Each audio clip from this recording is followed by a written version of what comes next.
Halo teman-teman dan Bu Anggi selaku guru PPKN. Ini saya sudah bersama dengan kakek saya dengan yang bernama Pak Sudarto. Kakek Sudarto. Nah ini beliau itu biasa saya panggil Kaku. Oke. Nah sebelum masuk ke dalam topik, perkenalkan dulu, nama saya Albertus Suning Rajendra dari kelas J nomor absen 3. Pada kesempatan kali ini saya ingin melakukan podcast bersama dengan kakek saya. Dan podcast kali ini bertemakan tentang kebudayaan dari media sosial dalam NKRI. Nah, Kung, aku pengen tanya, kira-kira menurut Kakung itu media sosial itu apa sih? Atau jangan-jangan Kakung belum tahu media sosial itu apa? Media sosial itu ya media yang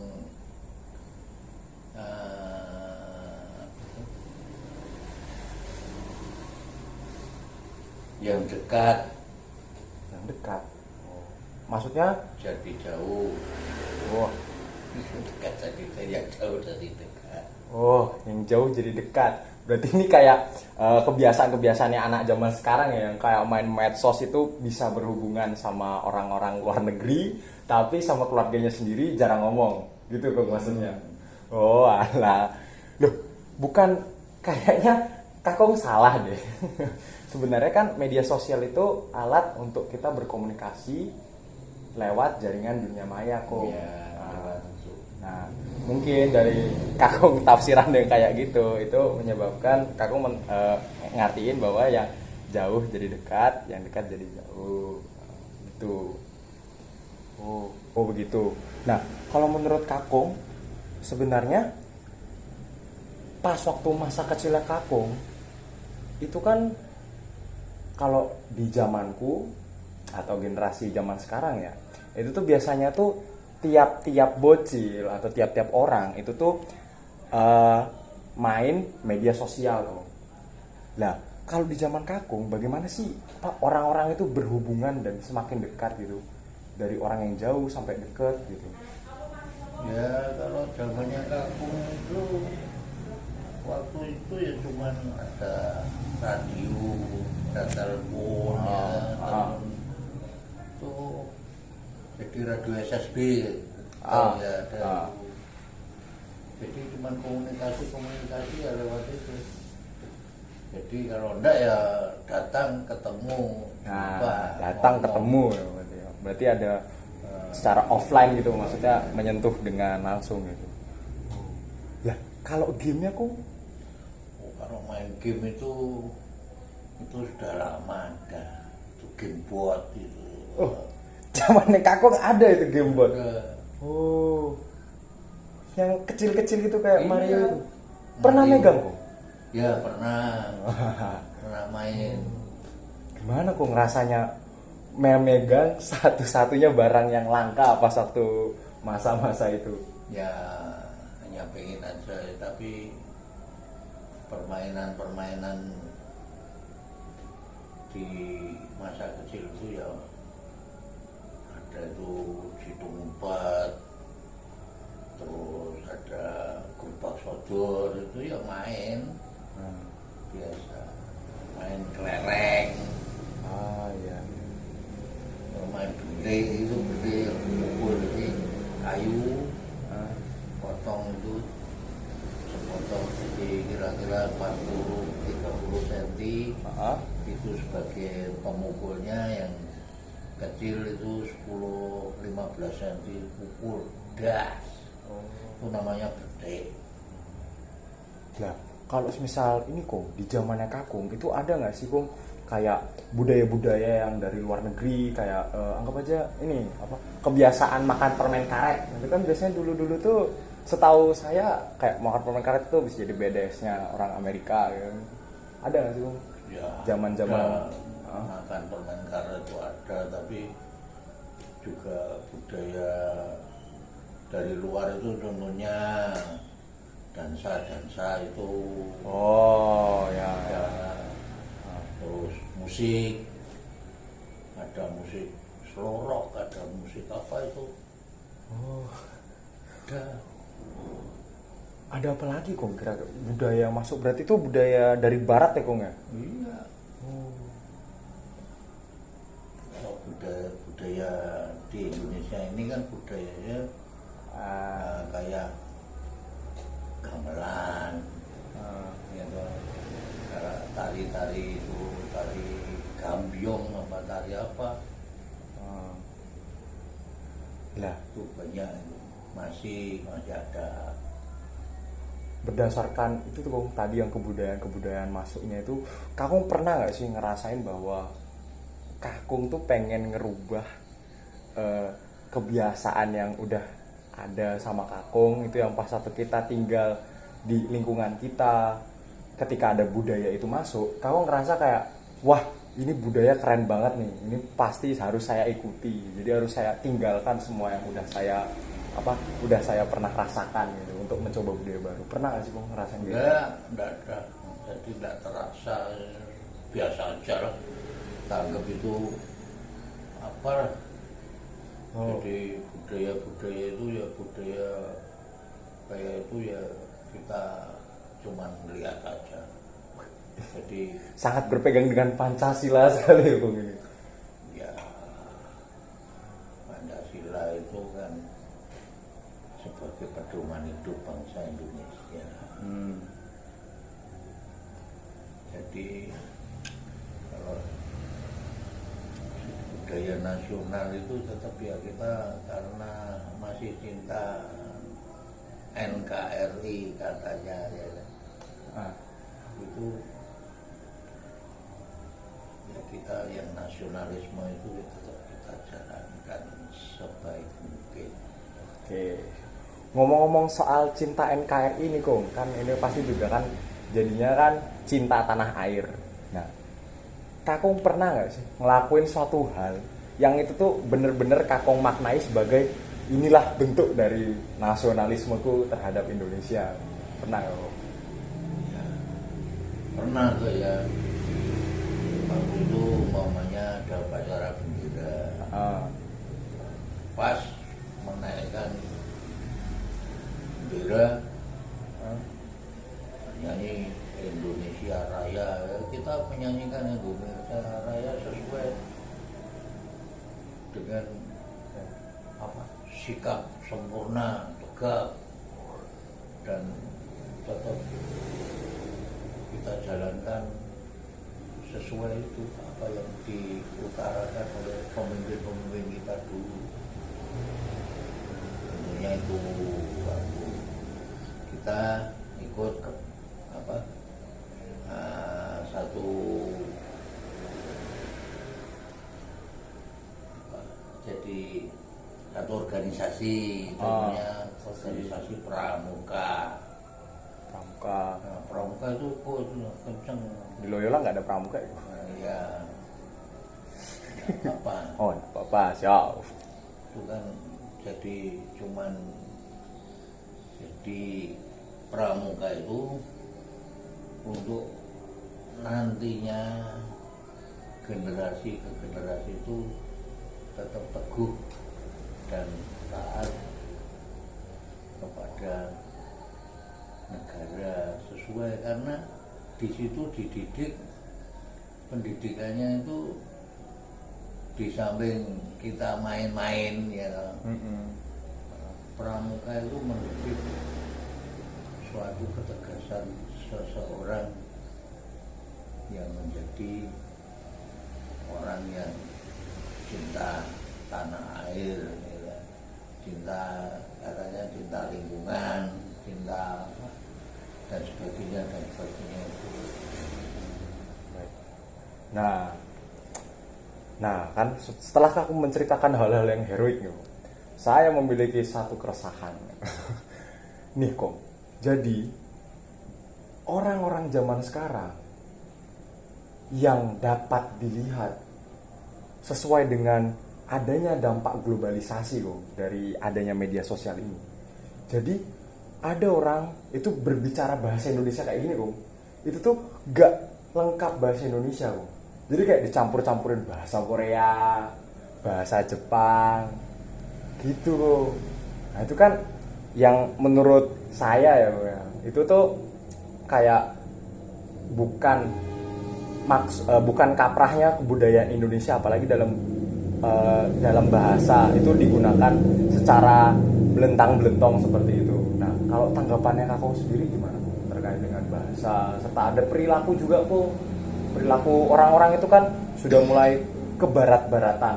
Istilahnya kayak budaya barat itu yang nggak menghargai, maksud saya yang langsung terus terang gitu-gitu. Nah, itu kan juga masuk nih kok ke sini. Nah, itu juga diadaptasi sama orang-orang yang mungkin kurang dalam memfilter kebudayaan dari asing, dari luar negeri. Nah, itu kira-kira tanggapannya kakung kayak gimana? Itu gini mas, terserah. Jadi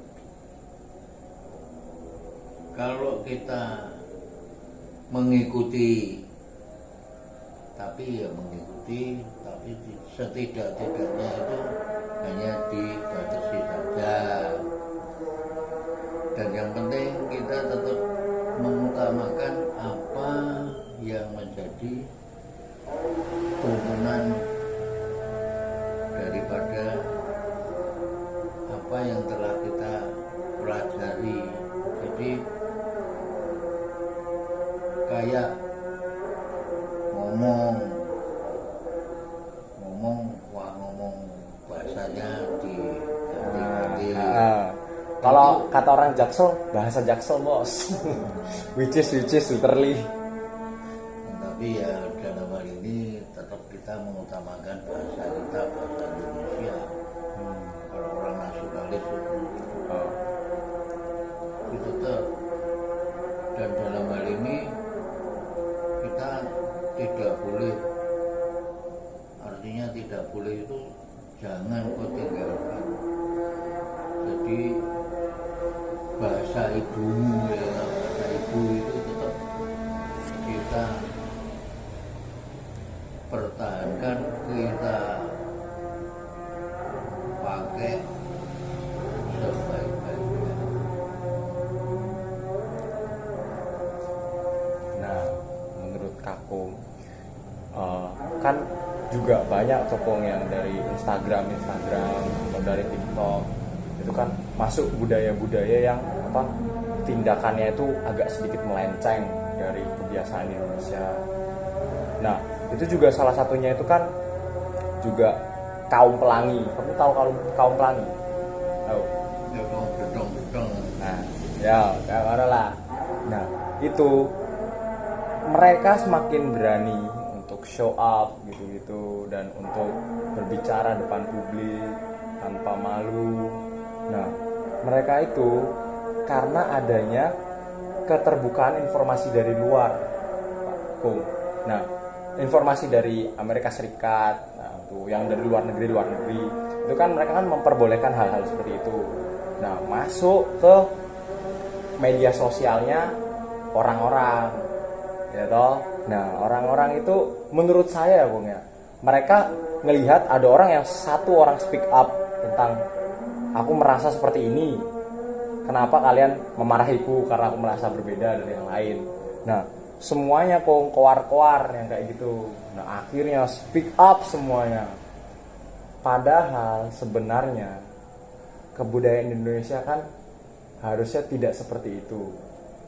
Ada citra-citra indah yang dikurangkan dan ditiadakan di sini, Kong. Dan ini bisa saya sebut sebagai degradasi moral.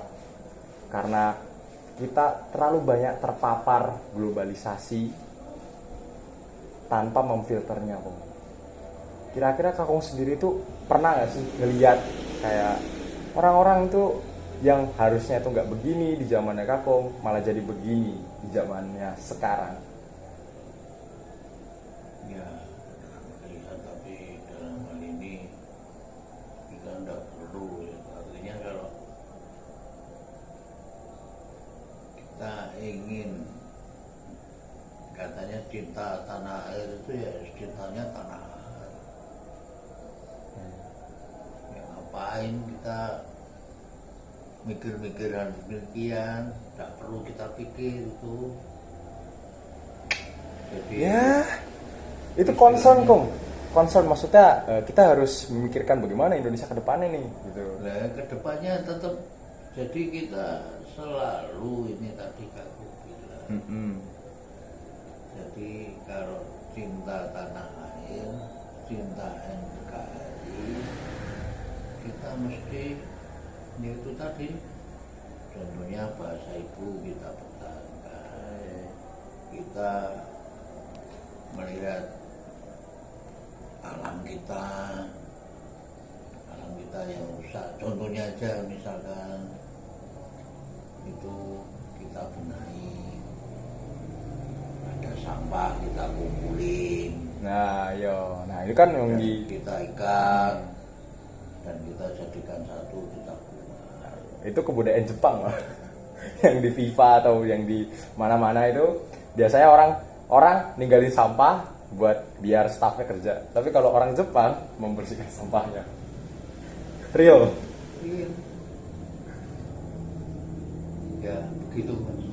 Jadi mungkin menurut Kakung itu berarti meniru apa yang baik, budaya yang baik dari. Kalau ya itu budaya yang baik kita tiru, kalau enggak ya udah tinggalin aja. Berarti di filter ya. Nah, gitu. Terakhir nih Kung, aku pengen tanya pesan-pesannya Kakung untuk anak-anak zaman sekarang nih Kung, yang mungkin ada yang sedang masa fase mencari jati diri gitu. Harusnya kan SMA mencari jati diri.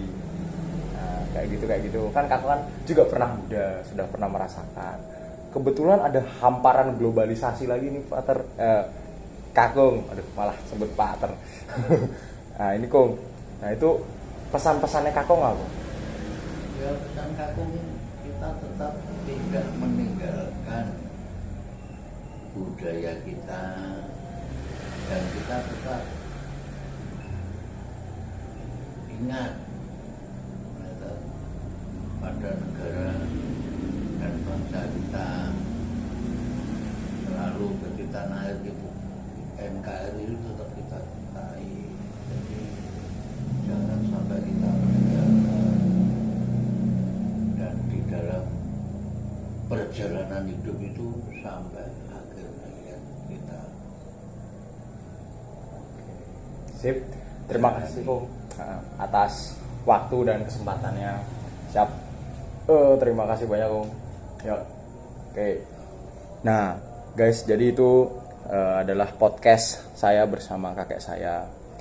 Dan tentu saja podcast ini juga memiliki sebuah kesimpulan. Apa sih kesimpulannya? Let's check it out. Halo teman-teman, balik lagi nih sama aku. Nah itu tadi merupakan podcast saya sama kakek saya. Sebelum nyampe kesimpulan, saya ingin cerita dulu nih pengalaman yang menarik bagi saya ketika dalam podcast ini, dan juga alasan kenapa saya mengambil topik ini untuk dijadikan sebagai tema pada podcast kali ini. Nah, pengalaman yang menarik bagi saya itu begini. Jadi, mungkin memang kesalahan saya sendiri sih untuk sengaja mengerjakan ini H-1, bahkan H-4 jam sebelum pengumpulan. Namun, saya pikir itu merupakan hal yang lumrah ketika saya melakukan hal itu. Soalnya saya emang tidak bisa mengontrol waktu dengan baik gitu. Nah, namun sayangnya di sini ketika saya udah janjian sama teman saya, sama kenalan saya itu ingin membahas tentang keberagaman budaya soal Jepangan, dengan soal orang yang mengerti Jepang gitu loh. Sehingga saya ingin mengangkat topik ini menjadi kebudayaan Jepang yang masuk dalam Indonesia. Terus bagaimana sih dampaknya? Namun ternyata teman saya itu ada kerjaan juga, sehingga tidak bisa menemani saya pada podcast kali ini. Tapi tidak apa-apa, keluarga selalu suportif terhadap saya, sehingga mau membantu apapun yang saya kerjakan. Nah, pengalaman saya ke podcast bersama kakek saya cukup unik sih. Jadi ketika saya berbicara tentang hal-hal yang ngetren, hal-hal yang mungkin dapat dikaji dengan asik ketika kita ngobrol sama teman-teman sebaya kita, itu bisa jadi seperti tidak nyambung, apa mungkin berbeda pendapat dan berbeda pengalaman, sehingga membuat percakapan kami tidak sefrekuensi. Nah, itu merupakan hal yang menarik sih bagi saya dan tantangan juga bagi saya, karena sejujurnya ketika podcast itu agak berbeda dengan obrolan-obrolan biasa dengan kakek saya. Karena kalau saya ngobrol sama kakek saya kan biasa, tanpa ada bahasa baku, tanpa membawa tema. Namun ketika saya berbicara dengan kakek saya lewat podcast, itu saya merasa ini harus sesuai topik, ini harus sesuai dengan apa yang mau saya sampaikan, sehingga saya merasa tidak luwes dalam hal tersebut.